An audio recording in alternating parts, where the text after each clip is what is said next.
Greetings to all of you from Casa Amistad, and blessings to Pastors Marco and Cristela, and for this opportunity to share a word to the couples of Casa Amistad as far as marriage is concerned. You see, marriage is a covenant relationship between a man and a woman, and it's ordained of God, and it's something that we should take so seriously because God even created marriage before he created the church. So marriage has been in existence since the beginning of time. God saw that Adam needed a helpmeet, and he made him a wife. And so we're going to talk about the oldest institution in the world, and that is marriage. And I'm going to give you some very practical points today about marriage. And I've got about 18 points that I'm going to mention. So I'm just going to give you the list, and we're going to talk about each one of them individually in the next few minutes. First of all, think before you speak. Secondly, don't give up on your marriage. Thirdly, give your marriage at least as much attention as you give your hobbies and other activities in life. Treat your spouse better than you treat anyone else. Encourage your spouse's dreams and goals. Find things that the two of you enjoy doing together. And don't think that the grass is always greener on the other side in somebody else's relationship. Then don't sweat the little things. Another thing you should do is compliment your spouse at least once every day. Work hard with your spouse to create financial security. Be your spouse's partner in life. And always assume the best of your spouse. Give your spouse a treat occasionally. Don't fight with your spouse about the kids. And don't complain about your spouse to your friends or to your family. Be faithful. Spend time with mutual friends that you have. Forgive each other. Appreciate each other's contributions to the marital venture. So there's the list that we're going to look at for the next few minutes. And I trust that you can take a few notes and then remind yourself of this teaching today. First of all, think before you speak. You see, couples tend to develop hot button issues that cause frequent arguments. And you can reduce the arguments and the bickering by waiting, pausing before you respond to something that has made you angry. If you have to count to 10, count to 10. Some of you may need to count a little further than to 10. It may be better to discuss your difficult issues when your emotions are not so high. The second thing I want to remind you of or tell you is don't give up on your marriage when you have difficulties, because any married person will tell you that marriages can have their ups and downs. There are good times, there are bad times, and there are those so-so times. A marriage is a marriage, and it's viable if always the good can outweigh the bad, even by a little bit, because it will take the dominant role, the good of your marriage. And the more you appreciate the good and try to let the bad roll off or be resolved, the easier it will get, and the more fondness and connection you will feel towards your spouse. The third point that I mentioned is you need to give your marriage at least as much attention as you give your hobbies and other activities. You see, people spend a huge amount of time and money and effort on their off-work interests. But when marriage is making them feel bad, some throw up their hands and decide that, well, it's useless to try anymore. And reading books on marriage conflict and on resolution, conflict resolution, and communication techniques will help your marriage. But getting your spouse to read those same books will be a plus. That way you're both on the same page.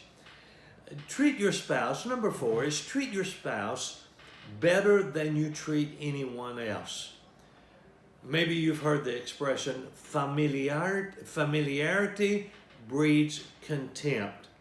In other words, if you're hanging out just with your spouse, sometimes just because you're enclosed in a situation, and especially during this COVID-19 situation, a lot of people are cloistered in stay-at-home situations, and it causes contempt and conflict in the marriage. But the unfortunate truth is that people tend to treat their spouses sometimes worse than they treat total strangers. Retrain yourself to give your spouse the utmost of respect. Maybe you have separate interests, but make sure you have some private space and that you give your spouse some private space also. Because marriage entails a lot of togetherness, but you don't need to be joined at the hip and do everything together. Point number 5, encourage your spouse's dreams and goals, because they have ideas, they have aspirations, and in a successful marriage, one spouse is happy for the other's successes and applaud them when they have those successes. Good spouses always foster the others in achieving their goals also. Sometimes goals such as career change are scary and they need to be carefully evaluated, because you must do the work together as far as what your life goal is about. Point number 6, find things that you enjoy doing together. A marriage is a partnership, and if both have totally separate interests, you will eventually grow apart. Find shared interests, find pursuits and enjoyment, and recognize that these activities will probably change over time. Then point number 7 is don't think the grass is always greener on the other side. Don't think that others have it better than you. Sometimes a man begins to think, oh, if I had a wife like her. Please refrain from having those thoughts. Most people leave their marriages for someone else when they find, and when they do leave their marriage to find someone else, they will discover that the other person has the same problems in a new relationship. And many regret for having not worked out things in their first marriage, because now they're experiencing it in their perhaps second marriage. Number 8, don't sweat the little things. There are things that are of little significance in life, and don't get overworked about those. As in the world of work, it's important to have priorities. Carefully pick your battles. Don't fight about everything. Let other stuff just slide by that's of little or no significance. Like how you squeeze the toothpaste tube, or which way you put the toilet paper roll on the spindle, whether the paper's out or the paper's under. All right, so much for that. Number 9, compliment your spouse at least once every day. This will lead to a healthy relationship, and it is the right thing to do, because your spouse is probably doing many good things every day. So find those good things. Give her a compliment. That was a great meal you cooked today. Point number 10, work hard with your spouse to create financial security for the family. And one of the benefits of of marriage is the creation of a strong economic joint venture. As your financial security builds up, it will be one of the things that let you feel good about each other and the world. It will also be a measure of the good work you've both done during your marriage. So don't find yourself and don't put yourself in economic strain because you overspend or you under-earn. So you must get both in balance. Number 11, be your spouse's partner. Keep each other informed about activities you are engaged in, even including your work days and what you do at home. The time you spend separately outside in the world every day is very significant. And always talk to each other at the end of the day about how your day has gone. Number 12, always assume the best of your spouse. You see, everyone has misunderstandings and miscommunications. And if your spouse's actions displease you, wait a bit and then try to find out what the motivation was. Because you might well find that your spouse meant to be constructive and not negative, and that you made the wrong interpretation or assumption about what they were trying to do. Now, number 13, and I like this one, it's give your spouse a treat occasionally. If there's something that your spouse likes and you know it, offer it without being asked sometimes. You know, if your wife says, I really like it when you take out the garbage and I don't have to ask you. Well, surprise her and do that. But I'm talking about other little things. You know, if there's some place she likes to go and you don't really like to go there, humble yourself, take her there to please her, even if you don't care for it. It can be a small thing. It can be a date to the movies, a ride to a place that your spouse likes to go, or maybe a favorite food from the grocery store. Honey, I know you really like this, so I picked this up at the store for you today. I was thinking about you. Now, number 14, don't fight with your spouse about the kids. You see, disagreements about children can be very corrosive to your marriage. Just eat away and nag away, and don't have your discussions offline from each other. Don't go outside of the home to talk about your feelings about your children.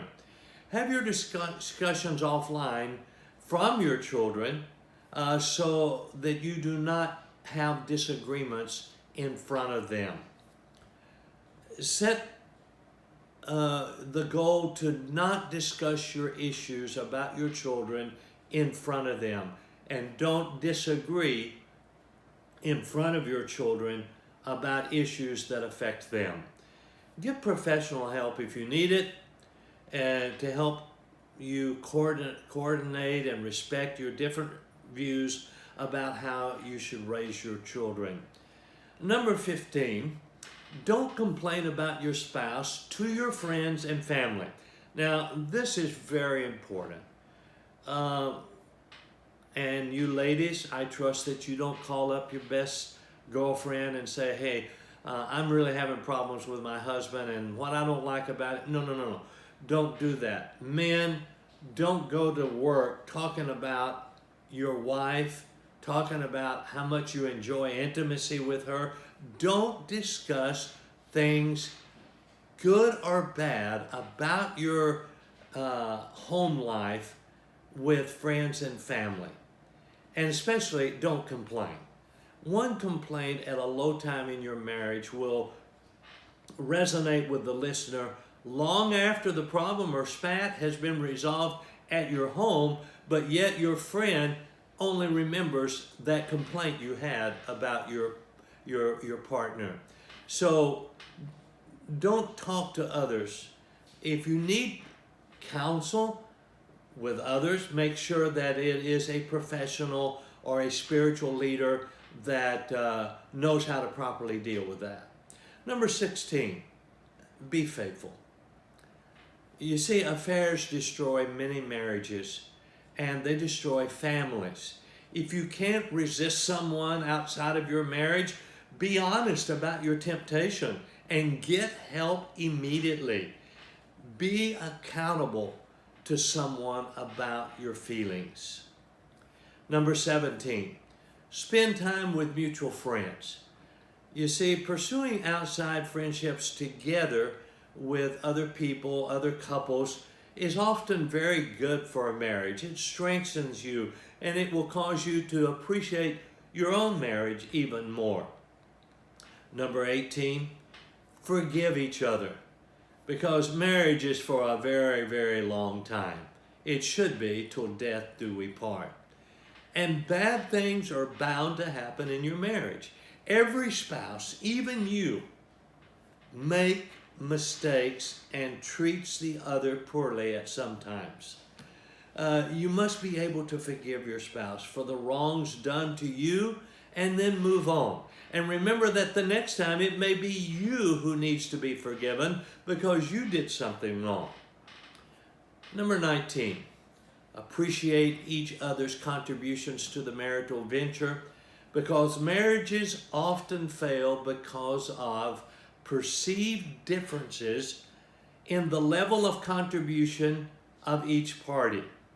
So try to appreciate the other person's contribution, what they bring to the table, what they bring to the marriage, whether it's financial or emotional. Because remember this, marriage is not a 50-50 partnership. It's 100-100. Give 100%, regardless of what percentage your spouse, your partner gives. But if both of you are giving 100%, your marriage will be overflowing and a wonderful experience. And then I added a number 20 that I did not list at the beginning. You see, marriage isn't easy. Building a strong marriage takes time, takes effort, takes maturity. But I will close with this. A strong marriage is worth all of the effort. So make your marriage strong. And remember these points I've given you here today. God bless you. And for a healthy marriage, may Christ be the center of your home. God bless you.